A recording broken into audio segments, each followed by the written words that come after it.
Oui, donc comme j'ai été coupée encore. Qu'est-ce que je voulais vous dire? Ah oui, donc justement, renfort mental. Donc voilà, si à un moment donné vous mettez pas vos gants de boxe dans la tronche et que la seule manière c'est de démonter l'espèce de croyance qu'on essaie de vous mettre dans la tête et de vous-même vous prouver qu'en fait cette croyance elle est fausse, qu'elle n'est pas fondée sur quelque chose de vrai, de vous, de réel. S'il s'avère par contre qu'elle est vraie, que vous avez beau argumenter, en fait elle est vraie, cette chose dégueulasse qui est en train de se dire sur vous, vous dites putain elle est vraie, donc voilà je suis bidon, je suis mauvais. L'idée là, pour la contrer, et pas tomber dans le piège de dire bon je suis mauvais, je pourrais rien faire avec ça, c'est d'essayer comment on pourrait faire mieux et comment prendre goût à faire différemment. Ça c'est les deux questions. Après, c'est-à-dire déjà la question de fond, c'est est-ce qu'on aime faire le bien ou est-ce qu'on préfère faire le mal? Question de base.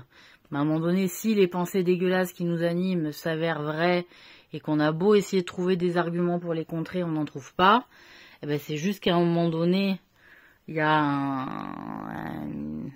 une tournure de l'esprit qui fait qu'on est allé dans une direction pour une raison.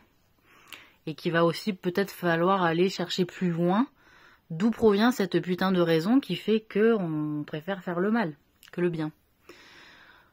Voilà. Et que,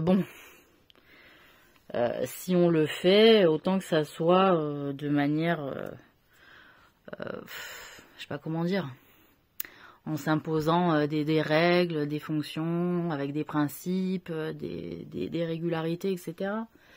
Mais sachez qu'à un moment donné, vous allez être perdant.